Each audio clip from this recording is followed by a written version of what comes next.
there is a direct connection between guilt or innocence and money. In many instances, it does not matter what the circumstances are, or what the evidence is, or what the scenario is. Oftentimes in this society, and I think there are all kind of records and documentation to prove it, you know, how likely you are to be found guilty hinges heavily on how much money you have to defend yourself. And lately there have been some revelations as it relates to, well, you know, maybe because the lack of money sometimes influences in a negative manner, you know, people being found guilty, you know, and being sentenced more harshly than they should be because of the lack of money and the lack of representation.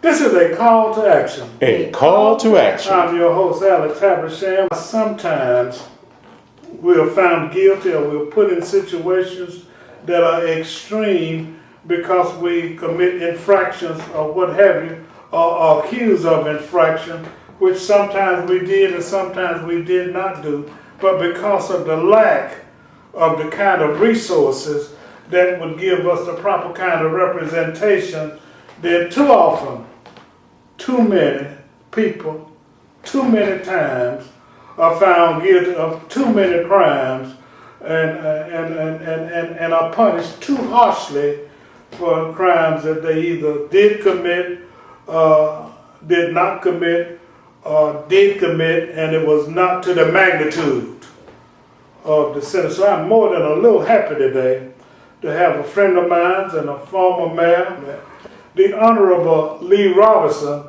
who holds a position as the public defender for the Macon Judicial Circuit. For the Macon Judicial Circuit. How you doing, sir? I'm good, Alex. I'm glad to be here, and I'm happy to hear you lay out the premise of everything. You know, I think there is a correlation. But what had happened back in 2003, they passed a bill in the legislature called the Indigent Defense Act of 2003. And what it did was set up a circuit public defender's office and all of the judicial circuits. The Macon Judicial Circuit is Bibb, Peach, and Crawford County. And the whole idea of setting up the circuit public defender's office was to try to overcome just what you talked about. In other words, how can we provide quality representation to poor people accused of a crime?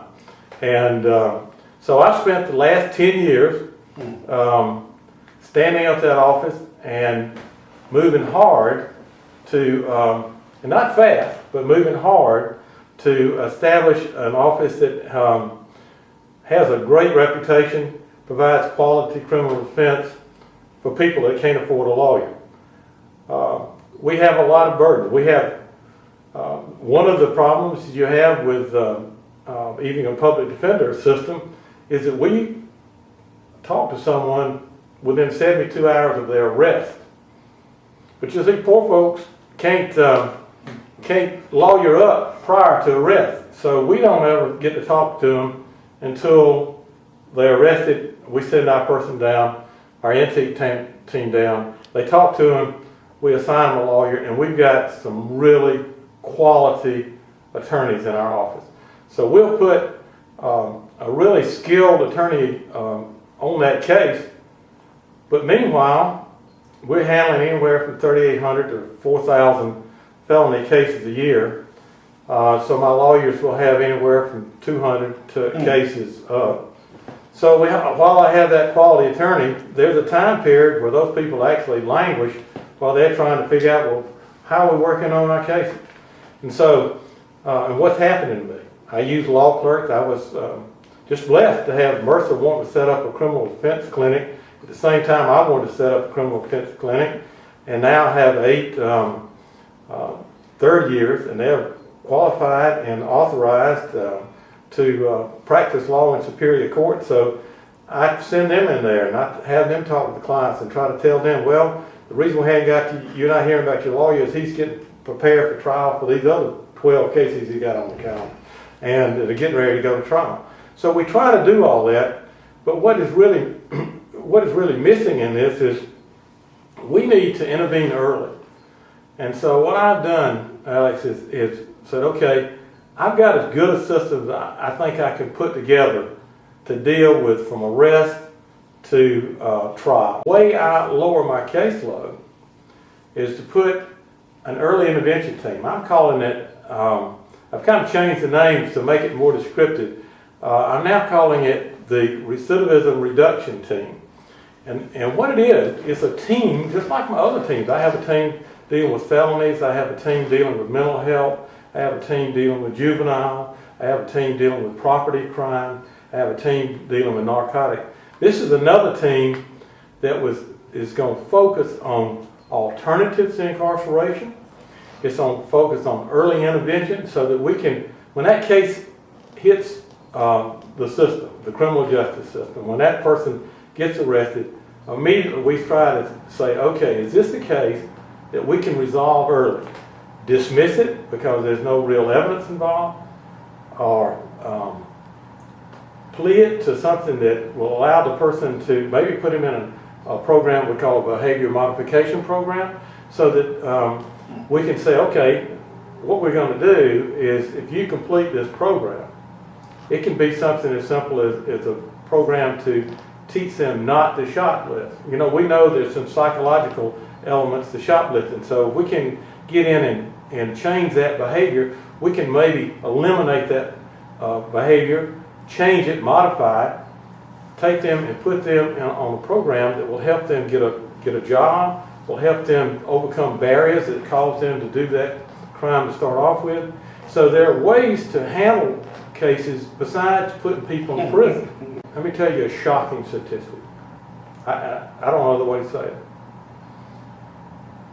Georgia, if it was treated as a nation, if you took the states of the United States and treated them as a nation, Georgia would be fourth in the world in incarceration rate. Fourth in the world in incarceration rate. We have no evidence whatsoever that mass incarceration has any impact on public safety. In other words, you can't just take it and put folks in jail. It's archaic, and we've got to change the way we do business. 1823, we formed the city of Macon. We didn't. Somebody think we did, but we weren't there. But our forefathers, they established the city of Macon. Nancy Anderson, in her book, A Pictorial History of Macon, reports that in 1830, there were around 2,600 people, and these are not exact numbers, but they're close. There were around 2,600 people, citizens, in Macon, Georgia. 1,400 of them plus were white, and around 1,100 of them plus were black. So in 1830, we had 50% haves and 50% have-nots.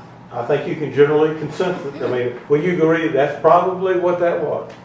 Well, in 2023, we'll be coming up on 200 years. And guess what? In Macon, Georgia, today, we've got almost the same ratio of have and have-not.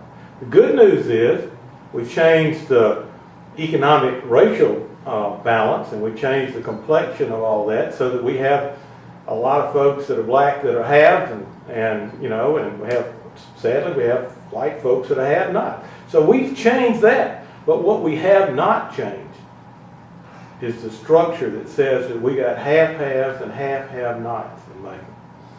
Now, what does that mean? If there's a direct correlation between crime and poverty, and I believe there is, then the only way I can change my caseload, the only way, is to lower poverty. In the criminal justice system, when that person touches it, just bumps up against it, boy howdy, that infects their family, that sends reverberations all throughout extended families, They have to try to make money for bail. It's just incredible they have to go through. But I've got their attention. At that point, I've got that person's attention. Right. And most of the time, that person, especially if it's a first offense or even if it's a second offense, they said, you know what? I need to change my life. So who is better situated than me as a circuit public defender than to use this recidivism reduction team that I'm talking about to actually weigh in and change that person's life? So how do we do that? Well, we got to have community resources. So the thing that I'm asking you to call to action is, okay, Havs, I don't care whether you're white or black, you got money, a little bit more than that other fellow does. You got a little bit more time than that other fellow does. So can you be a mentor? Can you put your arms around that person? I've got him. I'm going to put him in a program. I'm going to help with, it takes the district attorney to be involved in this, and he will be, to collaborate with the district attorney. But I can take him out of the criminal justice system. But I got to hand him off. I've got to have somebody in the community that says, I'm going to take care of him. Now, he didn't get there because he had all the support group behind him. He got there because he didn't have a support group. I know. So what we've got to do is have somebody step up and say, I'm willing to take that. Let me ask you a question. Yes, sir. Because I think that's important. So when you say that you want somebody to, when that person brushes up against the system, you want somebody to help and provide support and resources for this individual. Give me the profile of the entities that can help. So we can specifically suggest to fraternities or whomever. Sure. Because that way I like to make, I'm a salesman. Yes, you are. I like to ask for the orders. In particular, I like to have and have nots concept. And hopefully this will lead to some kind of fruition wherein, just give us the entities that can help. We discovered that there were three what I call converging initiatives, and kind of give you an idea of how it all came together. One was my reduction recidivism team that I've been working on. I'd call it the pre-post team. I'd call it a lot of things. A team to do just what we talked about. I also got involved in the governor's reentry committee, and I served on a subcommittee that dealt with reentry, and I was part of the Macon Reentry Coalition Board of Directors. Kevin Mason started that years ago. I've been involved most of the time, and recently we put some structure around it. We made it a 501c3 organization, and it's dealing with the returning citizen.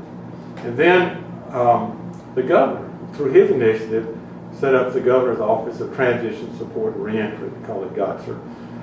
Well, you got these three initiatives coming together: the governor's, mine, and Kevin's, and mine. And we said, what is the common denominator of all of these? Every one of these programs depends on community involvement. In other words, the community has to step up. If you're going to keep that guy from going back to prison, the same thing that's going to keep that guy from reoffending that I touched and I just pulled off the criminal justice system, it's the same resources. So I created, as part of that team, a resource coordinator. And the resource is Jessie Lee, and she's a recent Mercer graduate and a law school graduate. And I said, I don't want you to be practicing law right now, Jessie. I want you to do just one thing for me. I want you to pull together all of the resources in this community that have anything remotely to do with recidivism reduction, whether it's reentry, keeping the guy from saving, I call it salvaging somebody when they first hit it, and turn those lights, put all that together. So she is developing, and has developed so far, a list, and it's pretty sizable. We probably have anywhere from 70 to 100 organizations out in this town right now that are doing one thing or another that can help remove barriers. The problem is a lot of them don't know what the other one's doing, and so what we decided to do is okay, let's put together this resource coordinator position and pool all of our resources so that we come up with a list, and we're going to put it on the website. But here's the thing. When I spoke to the Exchange Club recently, I called the audience. I said, look, y'all come up here and tell me what you want to do. Here's my challenge. If somebody happens to be watching us, and it just touches them and says, I want to help, call my resource coordinator. She'll plug you in.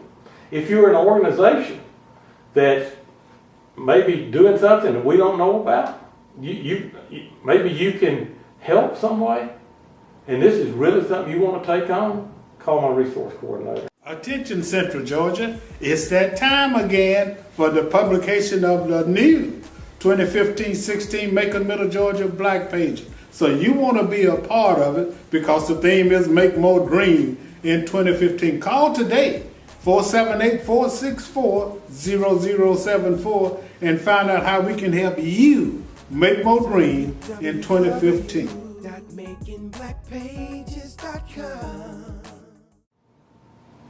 We're back. My name is Alex Habersham. I'm your host for a call to action, and have the absolute pleasure of interviewing the Honorable Lee Robinson, former mayor of Macon, Georgia, who is now the public defender for the Macon Judicial Circuit, and he handles the public defense. I know we've seen on television and in law shows, if you please, they said the public defender is defending this or defending that.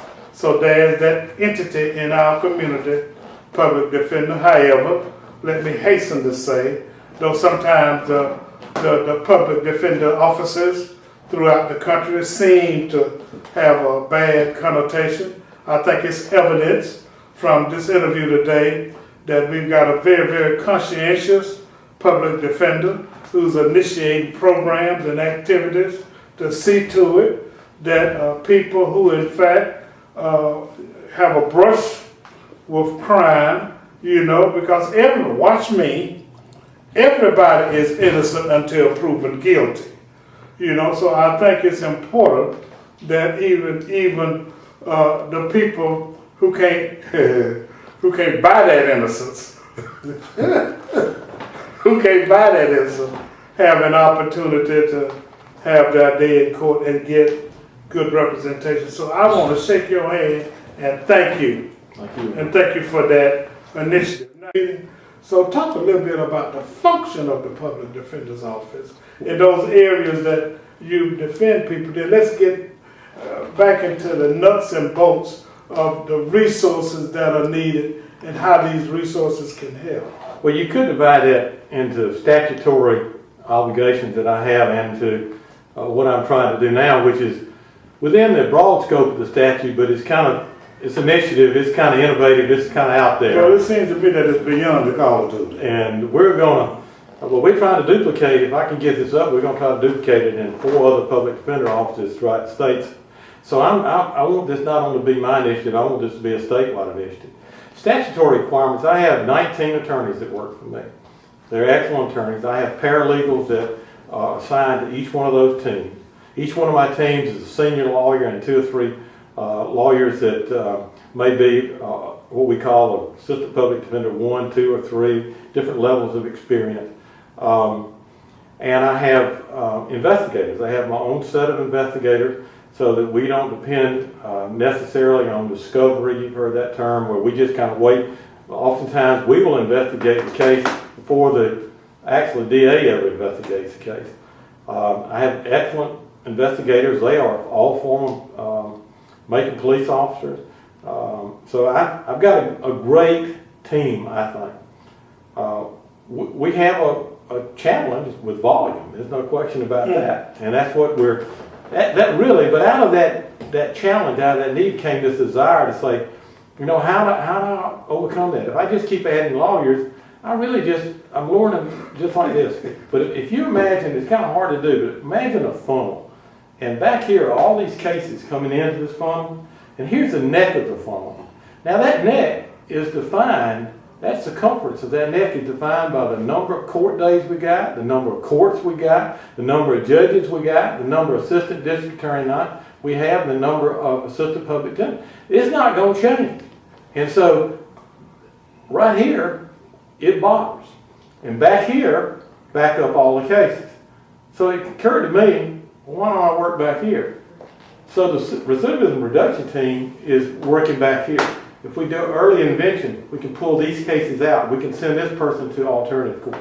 Now, we've been building a structure for the past 10 years. We had one of the first drug courts in the state. We now have every alternative court there is. If there's one out there that we don't have, I don't know what it is. We just recently set up a veterans court. And as you know, I served in Vietnam. I was the infantry platoon leader. I know what it is to come back home. I know what post-traumatic stress disorder is. I know what all that stuff is. So it was near and dear to my heart to set up this veterans court. And recently, Now, when a veteran commits an offense, he or she could go to veterans court? he and she are going to be first talked to by our treatment team to see if, first of all, are they eligible for veterans court? And there's a criteria, but it's a broad criteria. We try to take as many people as we can. They said, first of all, make sure they're veterans, you know. But the difference in the veterans court and say another alternative court is that the Veterans Administration is our resource. The Veterans Administration provides the treatment, they provide housing and that sort of thing. Recently, Judge Self and I, we took a chance on a fellow who would go nameless, but he was a veteran suffering from substance abuse and post-traumatic stress disorder.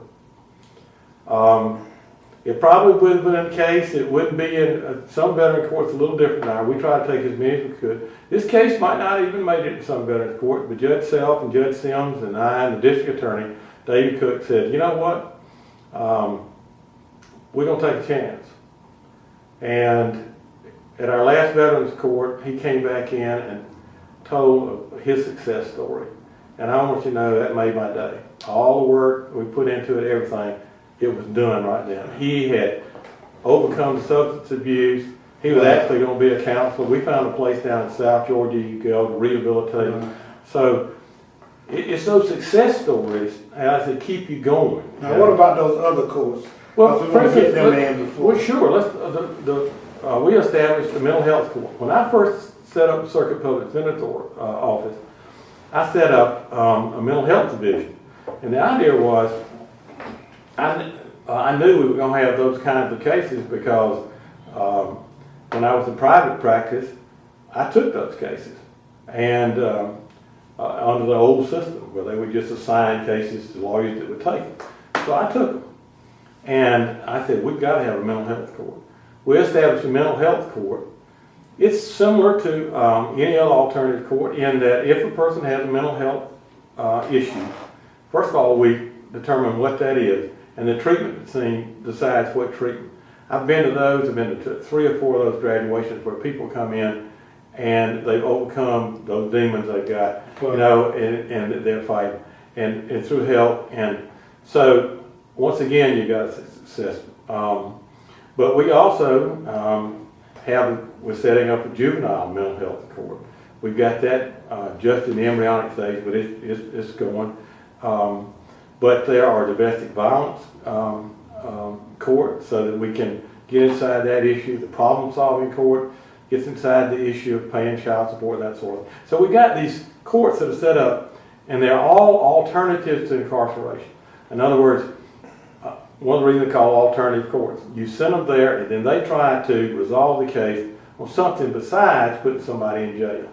Because there's just nothing good comes out of putting somebody in jail. I mean, unless that person is, if he, to the point where he scares me and you, and he is violent and he's going to hurt somebody, he needs to be in jail. And what we need to, we can make plenty of room for those kind of people. Yeah. But we don't, but that's not who we normally deal with. We don't deal with those kind of, you think that, well, that's the sensational case.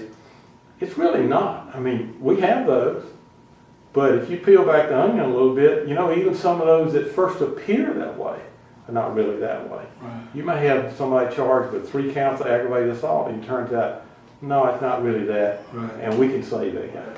Well, we need to give you an opportunity to make that appeal to these resources out there. for help. So any kind of specific entity or organization, you want to tell them how to get in touch with you and what they could do to assist you in this endeavor. I do. I want them to call my office and ask to speak to Jessie Lee, the resource coordinator, and just tell her, I saw the program, I want to participate, and she will take that information, and we will, either through a reentry program, helping someone not go back to prison, and the only way you go back to prison, by the way, is created crime. So if you're going to do that, then when we talk about recidivism reduction, just think about it this way. Everybody that brushes up the criminal justice system, like you said earlier, if I can salvage, that's one less crime. Everybody that I can salvage through this program that doesn't go back to prison, he's got to commit a crime or do something that causes our attention to send him back to prison. Every one of those, we enhance public safety. It's not just law enforcement that enhances public safety. This program enhances public safety. So if they want to be part of this, just get a hold of her, get a hold of me. I mean, I'm accessible. Our phone system's kind of crazy, but try. You might. But what's that number? You know? It's 621-5950. 478-621-5950. I have interviewed my friend and compatriot, the Honorable Lee Robinson, who's the public defender for Macon Judicial Circuit. I want to congratulate him again on the effort, and in recognizing and realizing that somehow poverty and guilt combine too intimately, and that sometimes people are found guilty because they are poor. And so he's a public defender, and he's trying to initiate programs and activities to try to help the community, because the one thing that he didn't mention is tax money. It saves us tax money. So if you would, if you find it in your heart or in your repertoire where you could help Defender Robinson in this endeavor, then we certainly encourage you to do so. You may see this show, everybody needs to see it. So if you want to recommend it, you can recommend it to www.makeitcalltoaction.com. We're on channel 41 every Saturday morning at 10:30. We're on Magic 100 every Sunday morning at 8 o'clock. And we're on Makerville TV all week. And you want to encourage families and individuals, because all of us, one way or another, are affected by crime. Because we all got members in our family, either direct, indirect, or down the line. This is a call to action. A call to action. I'm your host, Alex Havershan. Have a great day.